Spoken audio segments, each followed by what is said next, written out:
Donc, vous devez comprendre que l'art de vendre ou de se vendre commence par la satisfaction qu'on ressent de ce qu'on a créé ou de ce qu'on a. Il faut le créer, de toute façon. Parce qu'il y a deux choses. Soit tu transmets de la matière brute et tu n'es qu'un transit entre le fabricant, le fournisseur et la personne qui achète. Soit tu transformes ce que tu fais. Je peux prendre un chouchou. D'accord? On va prendre l'exemple de ce chouchou. On va prendre, allez, l'exemple de ce stylo. D'accord? Tout le monde va aller chez le fournisseur. Chacun va acheter ce stylo. Mais la chose qu'il faut savoir, c'est que ce stylo ne sera pas raconté de la même manière d'une personne à une autre. Quand moi, je vais prendre ce stylo, de par les connaissances que j'ai, je vais expliquer que c'est un stylo de manifestation. Le fait qu'il soit violet, il va tout simplement utiliser, je ne sais pas, il va utiliser la pensée créatrice, il va stimuler vos désirs. Quand vous allez commencer à écrire, cette couleur va avoir une influence directement, la colorométrie va avoir une influence directement sur votre cerveau. Et ça va favoriser la joie que vous allez avoir au moment où vous allez écrire. Le fait de choisir un stylo violet comme celui-là, c'est une manière pour vous d'ancrer vos pensées, vos idées dans la matière. À l'instant où je dis ça, vous savez sur quoi je me base pour dire ça? Je me base sur le fait que je sais au fond de moi que le violet est une couleur qui influence le cerveau. Je ne suis pas en train de mentir au client. Je ne suis pas en train de lui vendre du rêve. Je suis en train de lui dire quelque chose qu'il peut aller regarder et c'est prouvé scientifiquement. Donc déjà, ma vibration, elle apparaît comme très stable. D'accord? Ma vibration, elle est stable. Parce que je sais que je suis en train de dire la vérité. Vous voyez ou pas? Si tu veux savoir convaincre quelqu'un, dis-lui la vérité. Les gens rendent le commerce trop difficile. Tu n'as pas besoin de faire trop de choses. Tu veux convaincre quelqu'un, dis-lui la vérité. Et tu n'auras jamais besoin de le convaincre. Tu n'as pas besoin de surstimuler ou surinformer en fait le truc. C'est un stylo. La seule chose à laquelle il sert, son utilité, c'est d'écrire. La particularité, comme si on parlait d'une phrase avec des adjectifs qualificatifs, la particularité de cet adjectif, de l'adjectif de ce stylo, c'est qu'il est violet. Après, on peut aller regarder d'autres qualités ou d'autres adjectifs pour qualifier ce stylo. La pointe est fine. Donc, pour des personnes qui sont en recherche, ce que tu dois faire, c'est de réunir toutes les informations du produit que tu veux vendre. Et le fait que tu vas réunir toutes ces informations-là, ça permettra aux personnes qui sont dans une certaine niche de venir vers toi et de l'acheter. Parce qu'il correspondra aux besoins d'une personne. S'il a été créé, ça veut dire qu'il y a des personnes qui en ont besoin. L'énergie est totalement différente quand vous partez déjà sur une base de comment on appelle ça, d'abondance plutôt qu'une base de compensation. Si tu viens compenser tes caisses vides, c'est normal que tu vas toujours trouver des raisons. Oui, c'est parce que c'est ceci, c'est parce que c'est là. Même ton ton, même ton langage, même l'assurance en fait que tu vas avoir sera totalement différente parce que tu veux compenser un manque. Mais si tu es assise et que tu connais tout, ça a été le pouvoir de Jelly. La chose qui fait que Jelly est la marque au-dessus de toutes les marques en ce qui concerne la gynécologie naturelle, je suis vraiment leur grand-mère en fait. C'est pas parce que je suis plus intelligente que les autres créatrices. C'est parce qu'à la différence d'elles, c'est que j'ai pris des livres et que je me suis assise et qu'à un moment donné, je me suis prise comme si j'étais une gynécologue. Je suis rentrée dans ce que je devais faire. Je peux pas juste vendre des perles. Je peux pas juste vendre des produits de gynécologie. Je dois comprendre comment ça va fonctionner dans le corps de la personne. À tel point que mes clientes, à un moment donné, pensaient que j'avais fait des études de médecine. Et je leur disais que non. Et la marque va éduquer. La marque va cibler de manière plus simple les personnes qui ont besoin d'elle. D'accord? Parce que tu ne cherches pas, en fait à mentir. Ta priorité, c'est de trouver quelque chose qui te fait plaisir à vendre, auquel tu as toi-même confiance, que tu peux avoir et utiliser à la maison. Le premier testeur de tous les trucs que je vends, c'est moi. Si je ne suis pas satisfaite de la qualité de ce que je m'apprête à vendre, je ne le vends pas. Que j'ai mis 500, 1000, 3000 ou 4000 euros, j'en ai rien à foutre en fait. Et c'est ce qui garantit la baraka dans tout ce que je fais. Ce qui garantit la bénédiction dans ce que je fais, mes fibromes ont réduit de taille grâce à Tété et tes perles. Ah, merci. Vous savez que je reprends ça en septembre. Hein? Attendez, il y a trop de choses. On en reparlera plus tard. La garantie du fait que vous allez vendre dépend de la posture. Plus tu en apprends sur ce que tu veux vendre, plus tu n'auras pas besoin de le vendre, tu auras juste à en parler. Parle de ce stylo. Parle de ce qu'il fait. Parle de ce que tu as ressenti quand tu l'as utilisé. Parle à partir d'un témoignage qui est vrai, le tien. Et à partir de là, quand tu vas parler à partir d'un témoignage qui est le tien, tu n'auras pas besoin de faire grand-chose. Et qu'est-ce que tu vas avoir? Des admirateurs. Ces admirateurs vont te faire confiance et ils vont tester. Si l'efficacité est prouvée, ils deviendront quoi? Ils deviendront, comme je le dis toujours, une marque est une religion. Ils deviendront tout simplement tes... Comment on appelle ça?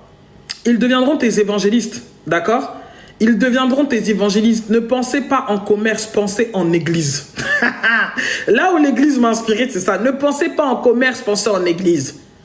Ils deviendront les fidèles de la paroisse qui iront dire à quel point les miracles sont grands et sont majestueux dans cette entreprise. Tu prends ce stylo, si tu en as trouvé de la valeur, tu trouveras des personnes en fait qui auront des similitudes avec toi et qui trouveront la valeur à ce produit. C'est tout ce qu'il y a à faire. La première des choses commence par toi et le signal que tu vas émettre. Pourquoi devrais-je te faire confiance alors que tu ne te fais même pas confiance? En gros, si je veux vendre mon appli, je dois me convaincre. Effectivement, j'ai créé Atoum 333. Est-ce que, avant de le vendre au public, je me le suis vendu à moi? Je l'ai testé, j'ai tellement été satisfaite que dans tous les cas, même si les gens n'achètent pas, je n'en ai rien à foutre. Je suis sorti du besoin du résultat. Soit cette situation va m'être utile. Peut-être que ce n'est pas Atoum qui va me rendre riche. Mais le fait que j'ai créé Atoum m'a permis d'atteindre des objectifs dans ma vie. Et quand tu rentres dans une dimension où tu reprends ta place de créateur dans ce que tu fais, tu sors tout de suite du besoin d'avoir des résultats immédiats. Tu comprends? Tu sors du besoin d'avoir des résultats immédiats. J'ai vendu 300 huiles en l'espace de 1 mois, sans parler des sels et sans parler des autres outils. Vous pensez que qu'est-ce qui est important pour moi? De me faire connaître sur les réseaux? J'en ai rien à foutre en fait. Ce qui est important pour moi, si 300 huiles sont rentrées dans 300 foyers, ça veut dire que 300 foyers doivent maintenir l'envie et la volonté de toujours continuer à utiliser mes produits. Parce que mes 300 clientes-là, sont plus importantes que la masse de papillons qui vont venir un coup, je vais faire 30 000 € et après plus rien. Parce que je serai dans un marketing volatile qui consistera en fait à tout simplement chercher à convaincre tout le monde. Je n'ai pas besoin de convaincre tout le monde. J'ai besoin de récompenser ceux qui m'ont fait confiance en leur offrant toujours une qualité dans ce que je leur propose. Alors on ne peut pas toujours gagner et on ne peut pas toujours être parfait dans ce qu'on peut faire, mais on peut faire de son mieux. Donc qu'est-ce qui est le plus important pour moi? C'est de me mettre sur les réseaux et commencer à investir dans une campagne marketing, à prendre 50 000 influenceurs qui ont des personnes qui les suivent, qui ne s'intéressent pas forcément qui ne s'intéressent pas forcément à ce que je fais? Ou est-ce que le plus important pour moi, c'est de canaliser mon attention sur ceux qui sont les vraies personnes qui ont cru en ce que je faisais et qui sont venus naturellement vers moi par souci de résonance? S'ils sont venus par la résonance, ça veut dire que ce sont eux qui sont les premières personnes qui influencent directement l'égrégore qui est la marque que j'ai créée. Donc Manifeste se nourrit de l'égrégore c'est un égrégore qui va se nourrir de l'attention que ces personnes-là ont donnée. À partir de ce moment-là, l'égrégore doit donner quelque chose de positif. Il faut qu'il y ait des résultats. Il faut que les gens soient satisfaits. Il faut que les gens se disent qu'ils ont gagné plus en valeur que dans ce qu'ils ont donné sur le plan financier. C'est ça qui est le plus important. Vous pouvez tout vendre. Si la valeur que vous offrez est plus puissante que la fréquence qui a été payée. Quand tu achètes un livre à 8 €, ce n'est pas simplement un livre que tu achètes. Tu achètes une histoire. Tu achètes des compétences, tu achètes un savoir. Ça veut dire que si ce livre-là a satisfait ta vie, moi, il y a des livres que j'ai rentabilisés jusqu'à ce que je trouve qu'ils sont gratuits. Si j'ai utilisé la loi du succès et que j'ai payé ce livre-là 7 € il y a 10 ans ou il y a 11 ans, et que ce livre est toujours utile à ma vie aujourd'hui, excusez-moi, c'est que c'était gratuit. C'est que le livre m'a donné plus que ce que je ne lui ai donné et que la fréquence qui était 6 € ou 7 € n'était qu'un échange en fait. Vous ne comprenez pas les lois qui gouvernent le commerce. C'est pour ça que vous vous laissez perdre dans des systèmes de faire excessivement. Vous n'en avez pas besoin. La plupart des gens, en fait, la plupart des gens qui sont extrêmement riches, ou même en Afrique ou autre chose, ce sont des personnes parfois qui sont analphabètes. Comme quoi, vos grosses études de marketing ne sont pas toujours ce qui fonctionne. Si vous voulez apprendre la manipulation de la masse, allez à l'école. Si vous voulez apprendre la métaphysique et les lois spirituelles derrière chaque domaine de notre vie, observez la vie. De quoi c'est Robert... Non, c'est pas Robert Greene qui a écrit ce livre, c'est Dr Deepak Chopra. Si vous voulez comprendre la manipulation de la masse, allez à l'école. Ils vont vous expliquer comment maintenir la masse dans la pauvreté. Charlotte a fait Bac+5. Je ne sais pas, Bac+5 en commerce, là, ça lui a donné quoi? Parce que si demain tu la mets dans une entreprise ou autre chose, l'efficacité qu'elle a ne vient pas de ce qu'elle a appris à l'école. L'efficacité qu'elle a vient de ce qu'elle a expérimenté dans sa vie. Vous devez savoir que les gens payent pour des émotions et de l'efficacité. Et quand je dis de l'émotion, c'est ce qu'ils vont ressentir quand ils auront utilisé votre produit ou votre offre ou autre chose. Est-ce qu'ils vont ressentir une satisfaction ou une insatisfaction? C'est ça pour lequel les gens payent. Et en deuxième point, la satisfaction n'est que pleine et totale quand il y a efficacité. Les gens n'aiment pas les choses qui durent 6 mois pour commencer à laisser voir des choses. Ce que vous devez vendre en tout premier, le premier produit que tu dois sortir si tu as un commerce, c'est un produit qui est efficace et qui donne des résultats rapides. Vous avez compris? Tu as une marque de produits de cosmétiques ou autre chose. Tu vas aller te mettre pour vendre des crèmes. Ma chérie, ta crème là, ça prend... Prends un produit par exemple qui va nettoyer les taches. Et concentre-toi sur ce point et sur cette problématique-là de traiter les taches. Premièrement, l'efficacité se montrera sur 1 semaine, 2 semaines. Si les gens ne voient pas leur apparence ou leur vie matérielle changer en utilisant un produit ou en écoutant un podcast ou en écoutant une personne, ils s'arrêtent de le faire. C'est le système nerveux qui est comme ça. Si vous ne pouvez pas compenser quelque chose chez les gens, ils s'arrêteront de vous suivre. Donc quand vous sortez un produit qui est lent, la seule chose qui peut maintenir quelqu'un à prendre un produit chez une commerçante qui va prendre 3 mois pour faire de l'effet, ce n'est que parce que cette cliente ou ce client a déjà eu à consommer et sait que cette marque ne trahit jamais ses engagements. Mais tu démarres un commerce, la première des choses que tu fais, tu sors un produit qui prend 6 ans pour réagir. Ma chérie, tu vas faire faillite. Donc ça veut dire que ton produit, il n'a pas besoin de fournir des résultats au bout de 3 jours. Mais il faut que la personne, quand elle fait 1 semaine, elle constate au moins une amélioration. Et le système marketing sur lequel nous nous trouvons aujourd'hui, qui est appris dans les écoles, c'est un marketing d'esclaves. Le but est de réduire l'efficacité des produits pour rendre les gens dépendants. Et pour que ton client reste là pendant 6 ans, alors que tu pourrais traiter son problème en 3 ans. Même vos thérapeutes sont comme ça. Et vous savez, c'est quoi? C'est la conscience collective qui influence nos habitudes d'achat, de consommation et surtout nos habitudes dans la façon de vendre et de transmettre quelque chose à quelqu'un. Comment veux-tu? Il faut des fluides. Il faut que ça change, il faut du mouvement. Parce que la vie est un mouvement. La vie, l'argent, c'est un fluide, c'est de l'eau. C'est un mouvement, en fait. Franchement. Mais merci, Christelle. Et c'est vraiment ça. La vie est un mouvement. Comment vous pouvez expliquer que la nature a 4 saisons? Vous avez compris? La nature a 4 saisons en Europe ou en Occident, et on dira que dans d'autres pays, ils parleront de 2 saisons. Mais nous savons que la nature a 4 saisons. La nature elle-même se renouvelle chaque jour. Et vous êtes dans le même problème pendant 3 ans. C'est qu'il y a un souci. Il y a un verrou quelque part. Vous avez compris? La femme, elle a 4 saisons. Et en plus de ça, elle fait 28 jours de cycle. Et chaque jour du cycle est différent d'un jour à un autre. La lune elle-même, à partir de la nouvelle lune jusqu'à la pleine lune, chaque jour est influencé par une vibration. Comment vous pouvez faire la même chose, mais ce qui est des énergies de stagnation dans votre vie? Donc, je vous donne un conseil à toute personne qui lance un commerce. Et vous devez savoir faire la part des choses.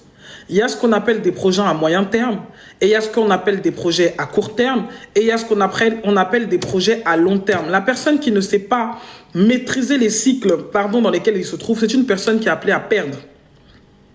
C'est pas parce que tu as pour ambition de construire un château que le château va se construire en un jour sous prétexte que tu es quelqu'un de spirituel.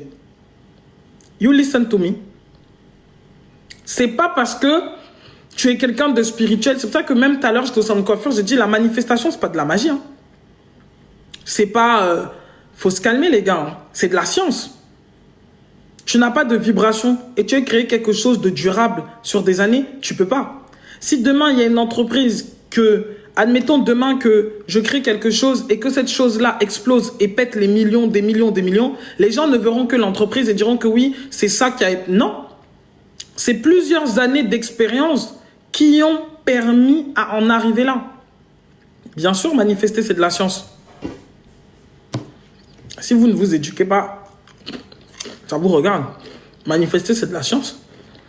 Tout... Justement, comment comprendre? En faisant un travail sur soi, en étant curieux, curieuse, en cherchant à comprendre mieux votre monde. Posez-vous des questions. Adja, je n'ai même pas eu besoin de parler. C'est-à-dire que c'était rapide et limpide. Ok, est-ce que je peux vous parler de mon document que je suis en train de faire sur la France? S'il vous plaît. Bonjour princesse, et quand une coiffeuse, à chaque fois qu'elle me coiffe, je suis déshydratée, que faire? Ma chérie, qu'est-ce que tu veux que je te dise de cette situation que tu n'as pas toi-même compris, puisque tu viens toi-même me poser la question, ma chérie? Toi-même, tu viens me poser la question. Donc, au fond de toi, tu sais ce que ça veut dire. Donc, cette analyse va être décortiquée en 15 points. Vibration originelle de la France. Mission collective actuelle de la France. Et après, je pense que je vais suivre ce principe pour d'autres pays. Mission collective de la France. Force et ressources naturelles offertes par cette terre. Blocage vibratoire inscrit dans la mémoire collective. Énergie qui soutient la créativité et l'expression en France. Les énergies qui freinent ou qui détournent les projets des personnes. Ce qui attire les étrangers en France. Ce qui repousse ou déstabilise les étrangers en France, les défis vibratoires spécifiques des immigrés africains et noirs, les défis vibratoires spécifiques des immigrés chinois, les défis vibratoires spécifiques des immigrés maghrébins, et je pourrais en faire d'autres, le défi vibratoire des immigrés indiens. Ensuite, clé d'harmonisation pour vivre pleinement en France, comprendre qu'est-ce qu'on peut mettre, quelles sont les solutions qui peuvent être mise en place justement sur la France, le potentiel futur en gestation sur ce territoire, la leçon principale que la France enseigne à ceux qui y vivent et surtout le cycle vibratoire actuel de la France. Donc ça va se faire en 15 chapitres environ qui seront des chapitres d'à peu près 5 pages A4. Donc moi, j'ai hâte de finaliser ça. Donc, j'ai créé un Patreon que vous pouvez trouver du coup dans le lien en biographie. Je pense que ça va pousser les gens à lire un peu plus. Au début, je voulais le faire en vidéo et on m'a dit non. On m'a dit non, il faut le faire en écrit parce que je pense que ça va permettre aux gens de se forcer, surtout au sein de notre communauté là, à lire. Nous devons apprendre à lire, s'il vous plaît. Pas simplement, il faut lire, il faut comprendre les choses. Donc là, vous avez le premier chapitre que je vous ai mis en ligne, que vous pourrez aller regarder, d'accord? Et en fait, les 15 autres, pourquoi l'énergie nous a fait naître en France, c'est nous qui l'avons choisi. En fait, je vais aborder ce sujet-là dans la documentation, ok? Dans les documents, tu verras qu'il y a une question sur ça. Qu'est-ce qui fait en fait que certaines personnes naissent en France? Quelle est la leçon finalement karmique que ce pays apprend aux gens? Donc je trouve que c'est tellement intéressant et j'ai hâte en fait de faire ça pour plein de pays. Genre ça va être super, super, super. Donc je vous le lis et comme ça, vous me direz ce que vous en pensez. Et je vais commencer mon analyse. Donc j'ai appelé ça la métaphysique de la France. Vibration originelle de la France par Princesse Tiassi. Introduction. La radiesthésie comme porte d'accès au plan subtil. La radiesthésie est un art ancestral qui consiste à percevoir et interpréter des vibrations invisibles au moyen d'outils simples comme le pendule ou la baguette. Mais derrière l'outil, il y a l'essentiel, la capacité à se mettre en résonance avec des forces, avec les forces et les mémoires d'un lieu, d'une personne ou d'une collectivité. Depuis des années, j'ai choisi de pratiquer la radiesthésie dans un cadre unique, Maintenant, Atum n'est pas un système technique, c'est un canal de lecture vibratoire que j'ai façonné au fil de mes expériences afin de traduire en langage clair ce que les plans subtils révèlent. Pour chaque lecture, je m'appuie sur un ensemble de lames numérotées. Chacune porte une empreinte vibratoire spécifique que j'interprète dans un contexte donné. Dans cette étude, les lames tirées ne sont pas de simples cartes symboliques, elles sont comme des codes mémoire capables de révéler l'ADN vibratoire de ce dont on parle. Aujourd'hui, nous allons plonger dans l'âme originelle de la France. Non pas telle que les livres d'histoire la décrivent, mais telle que les mémoires profondes la portent depuis ses origines. Donc, lecture vibratoire de la France comme un être vivant. Pour cette première question, 4 lames se sont imposées. La lame 37, 45, 68 et 44. Elle dessine le portrait d'une France à la fois porte d'entrée du monde et bâtisseuse de civilisation, de laboratoire d'idées et chercheuse d'équilibre. Vibration originelle de la France. La porte entre deux mondes. La lame 37. La lame 37 porte une image forte, celle d'une porte ouverte sur ailleurs. Elle parle d'un lieu qui n'est pas isolé mais relié, un carrefour où les influences circulent librement. Une vocation ancienne. Depuis la préhistoire, du moins de ce qui est raconté, le territoire qui deviendra la France est un point de rencontre. Les courants migratoires l'ont traversé, les marchands y ont fait halte, les armées y ont campé. Les peuples celtes ont rencontré les Romains, qui eux-mêmes ont intégré des savoirs venus de Grèce et d'Orient. Plus tard, les routes maritimes ont emmené les Vikings, puis les navigateurs portugais, espagnols, arabes, jusqu'aux explorateurs et aux commerçants venus d'Afrique, d'Asie et d'Amérique. Chaque influence a laissé une empreinte. Dans la langue française, il y a un mélange de latin, de langue celte, de germain, d'arabe et d'italien et d'autres. Dans la nourriture, nous trouverons des épices qui sont venues d'Orient, des fruits et légumes importés du Nouveau Monde, du vin et fromage issus de pratiques anciennes et variées.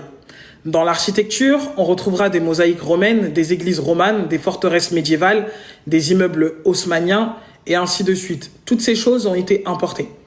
La double face de cette ouverture, c'est que la 37 n'est pas simplement un symbole de richesse culturelle, elle porte aussi la mémoire de chocs et de conflits que cette ouverture a entraînés. Les invasions et occupations qui ont marqué les siècles, les tensions religieuses comme les guerres de religion au XVIe siècle, les débats constants sur l'influence étrangère et l'identité nationale, cette vibration originelle explique pourquoi la France a toujours un rapport ambivalent au monde extérieur.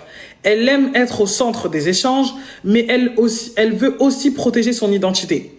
Elle est curieuse de l'autre, mais parfois méfiante si elle craint que l'autre modifie trop son équilibre. Dans la France contemporaine, donc actuelle, aujourd'hui on retrouve cette énergie dans sa place stratégique en Europe. Pays pivot entre nord et sud, est et ouest, son attractivité pour les étudiants, artistes et entrepreneurs étrangers, les débats qui sont parfois passionnés sur l'immigration et la mondialisation, la lame 37 nous rappelle que la France n'est pas une forteresse close et qu'elle ne peut pas l'être sans perdre son essence. Son âme est liée au mouvement, à l'échange et à la transformation mutuelle. 45, la pierre fondatrice. Déjà, est-ce que jusque-là, ça vous parle, ça résonne avec vous ou pas? Est-ce que vous arrivez à voir derrière cette vibration, est-ce que vous arrivez à laisser émerger des idées à partir de ce que je viens de vous transmettre? Parce que il y a ce que je dis et il y a ce que votre imaginaire vous permet de comprendre et de mieux capter. Donc, voilà. La pierre fondatrice. Si la France est une porte ouverte, elle est aussi un socle solide. Et honnêtement, si on devait définir la France par un élément, je dirais que c'est l'élémentaire, de par l'énergie que j'ai observée. Donc, la lame 45 incarne cette mémoire de bâtisseur et cette volonté de donner une forme durable. Je tiens quand même à préciser que j'ai voulu intégrer de l'histoire et de la sociologie parce que pour moi, ne parler de vibration que sans parler des conséquences et des effets que nous pouvons constater, ça ne sert à rien. On a besoin de comprendre l'origine, mais surtout de voir comment cette origine se manifeste dans notre réalité. Finalement, c'est une forme de sociologie vibratoire que je suis en train de faire. Donc, si la France est une porte ouverte, elle est aussi un socle solide. Je dirais même que si c'est un élément, ça serait l'élémentaire. La lame 45 incarne cette mémoire de bâtisseur et cette volonté de donner une forme durable aux choses. Des pierres et des lois. L'histoire française est marquée par la construction matérielle et symbolique. Les menhirs et dolmens de l'âge mégalithique liés aux cultes anciens, les aqueducs et amphithéâtres romains, preuve d'une organisation urbaine avancée, les cathédrales gothiques, véritables prières de pierre, les places, les routes et les ponts voulus par les rois, puis par Napoléon, Le code civil, pilier juridique qui inspire encore de nombreux pays. Cette vibration donne de la stabilité. Elle permet à la France de conserver une structure même dans les tempêtes. Mais elle a aussi une ombre, la rigidité. Ce qui est construit pour durer résiste au changement, parfois au point de bloquer l'évolution. Et on constatera du coup dans l'administration que les choses sont très lentes. Pour que les choses puissent se déployer, par exemple l'intelligence artificielle, qui est quelque chose qui s'est déployé partout, un peu dans les pays genre comme la Chine ou autre chose, on se rend compte qu'en France, il y a un très gros manque à ce niveau-là. Mais c'est totalement normal et justifié, tout simplement parce qu'on se rend compte en fait que c'est une terre qui est baignée dans le fait de garder des traditions, de garder et d'être conservateur. Bon, ça, vous le savez déjà, mais c'est ce qu'on retrouve aussi dans les mémoires vibratoires de ce pays. Donc voilà. Donc du coup, un rapport particulier aussi à l'État est vu. La lame 45 est claire aussi sur le rapport intime des Français à leur État.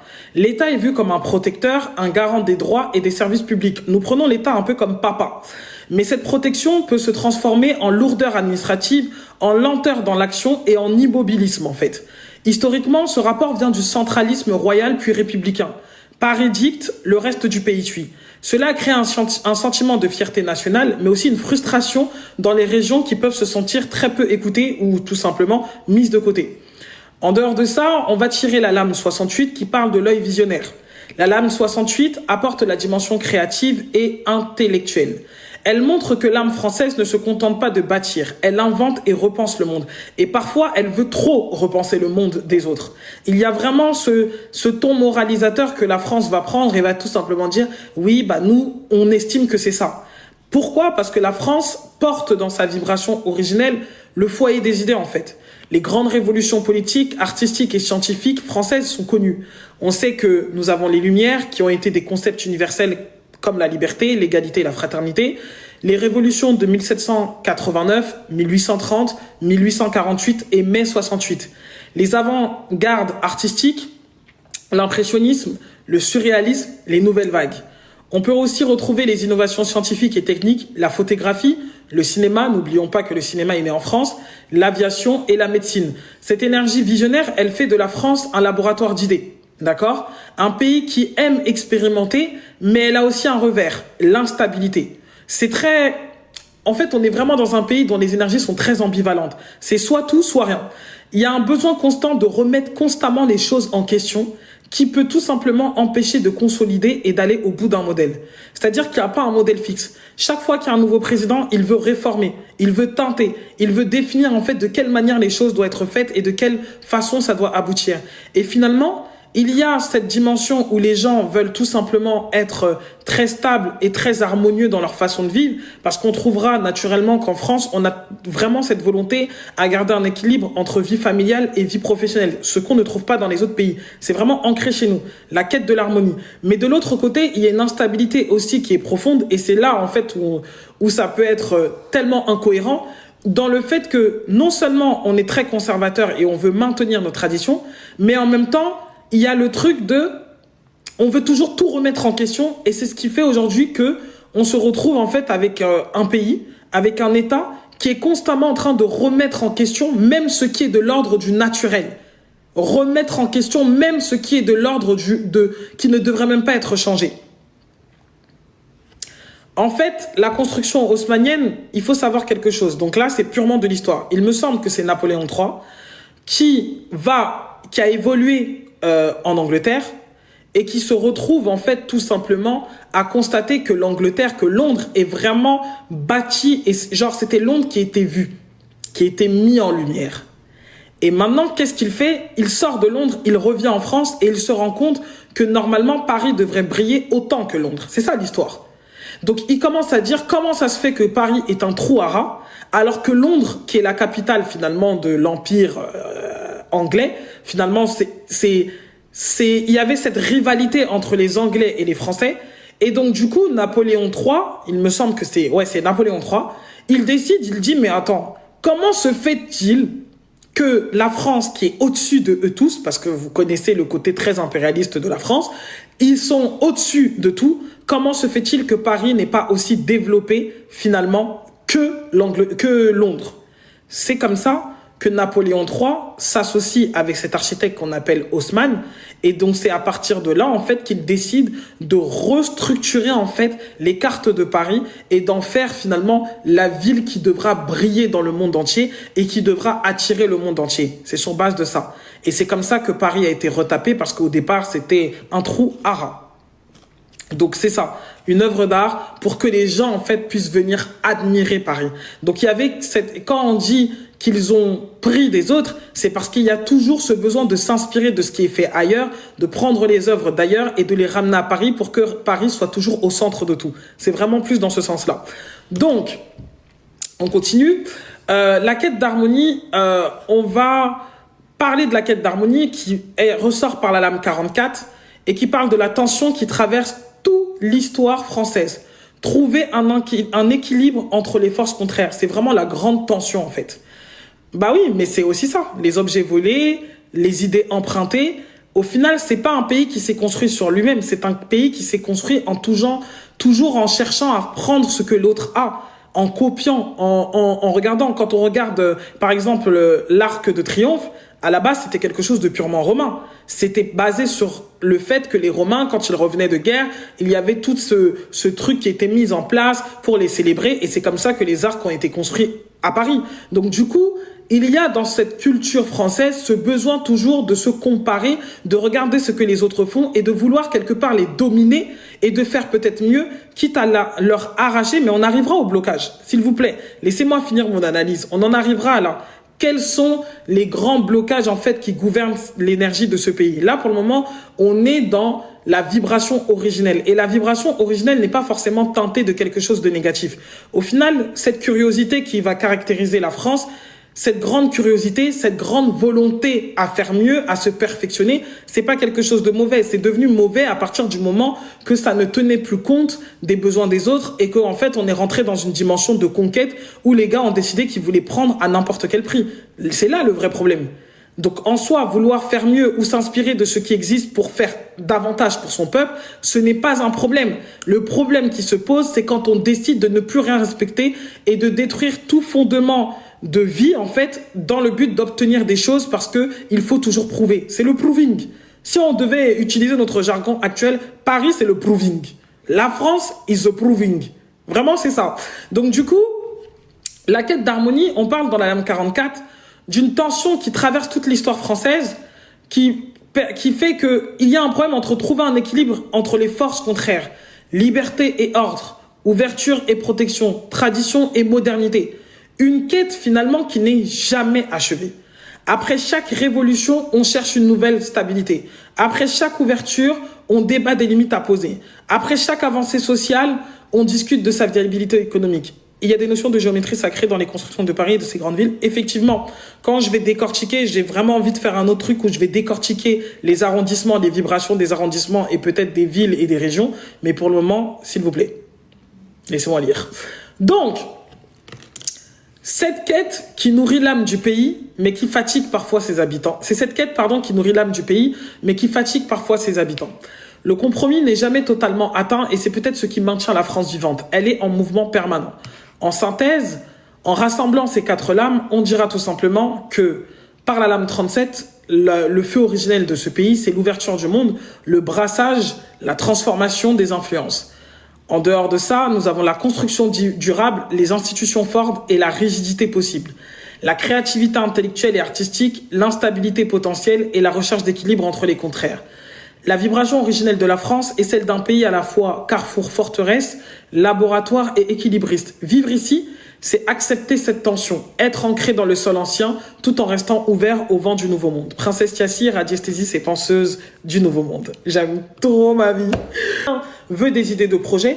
Dans un pays comme la France, tout ce que vous ferez dans le but de réunir des personnes, les énergies collectives vous supporteront en fait. C'est-à-dire que la conscience collective vous permettra de faciliter ces choses-là. Réunir, c'est très facile de le faire dans un pays comme celui-là. Par contre, par exemple, dans un pays comme la Chine, ça sera peut-être pas aussi simple.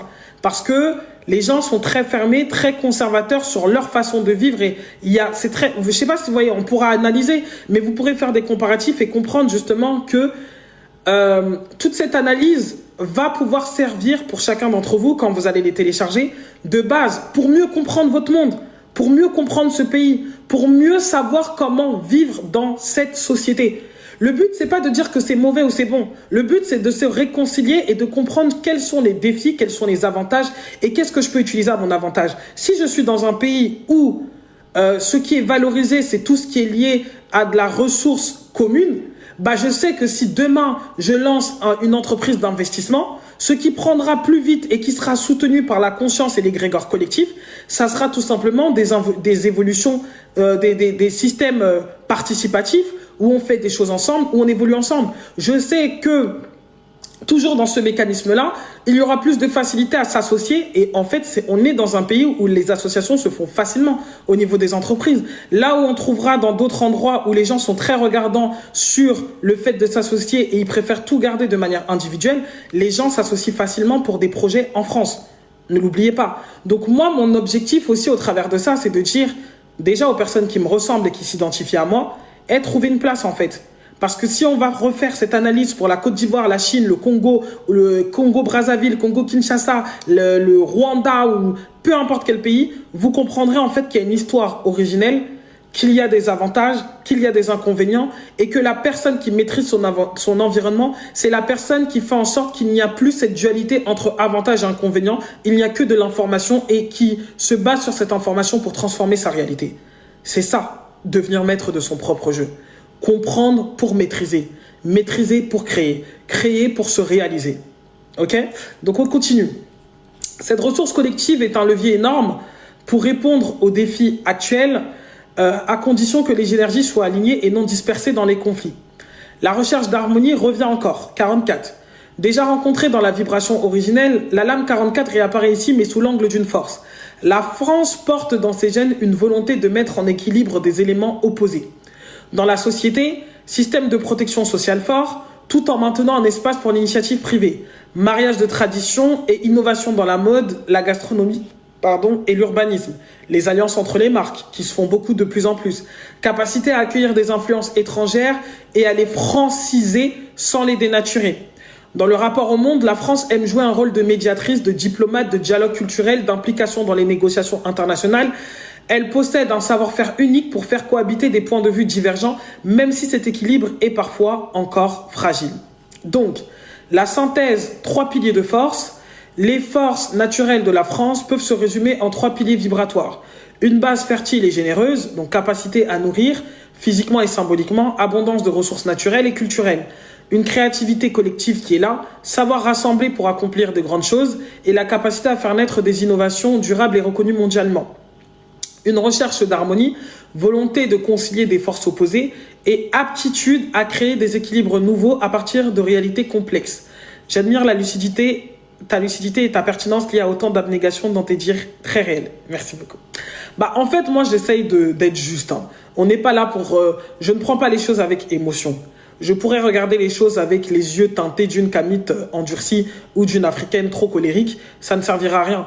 En fait, je suis là, j'habite là, et comment je peux faire en sorte de rendre mon séjour, le temps que je suis sur cette terre, agréable. C'est juste le but, en fait. Vous n'êtes pas obligé de rester sur cet endroit, mais vous devez le comprendre si vous voulez y rester pour que ça soit plus simple à vivre, pour que votre existence soit meilleure. Et moi, je trouve que ça, déjà, je le fais pour moi, premièrement, parce que j'ai fait ce travail de me réconcilier avec le sol, et je le fais pour tous ceux qui, justement, n'arrivent pas à se comprendre dans cet endroit, n'arrivent pas à trouver une place. Et je pense qu'en comprenant les dynamiques vibratoires, vous allez comprendre que rien n'est personnel. Il ne s'agit pas de la France contre toi qui m'écoute. Il ne s'agit pas du gouvernement contre toi. Il s'agit d'un système qui existe et qui va tout simplement se modifier à force d'évolution de conscience individuelle, parce que ce sont des consciences individuelles qui créent la conscience collective. C'est tout en fait. Plus il y aura des personnes éveillées, plus la conscience collective va tout simplement évoluer. Et plus cette conscience collective va évoluer, plus nous allons avoir une nouvelle réalité qui va se créer à titre collectif. C'est vraiment juste ça. Ton travail est vraiment très très important et précieux. Merci beaucoup. Je me sens comme quelqu'un qui contribue de manière très puissante à l'évolution de ce monde. Voilà comment on transmute sa colère et sa rage en quelque chose de constructif et de bénéfique pour les autres. Donc la conclusion vibratoire aujourd'hui, la dynamique homme-femme en France aujourd'hui est un champ d'expérimentation. Les deux portent des charges lourdes, visibles comme invisibles. Les deux sont freinés par des structures rigides et des attentes héritées. Les deux ont en main des forces complémentaires capables de bâtir un modèle de société plus équilibré.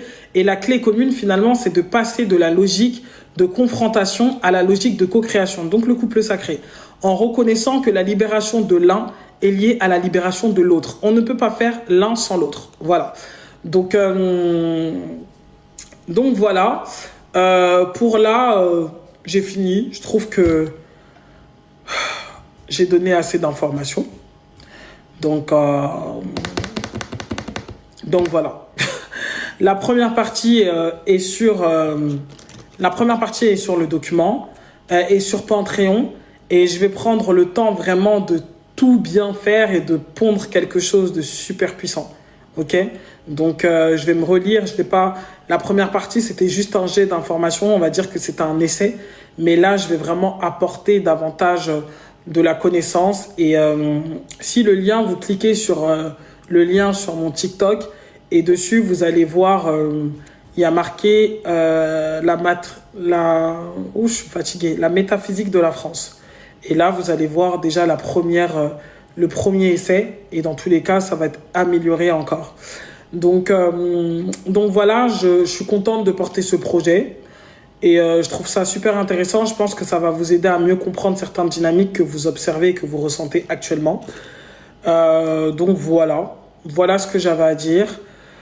Je vais vous laisser. Je sais pas si je ferai un live avant mon voyage, certainement. Mais en tout cas, pour aujourd'hui, c'est ce que j'avais à cœur de transmettre.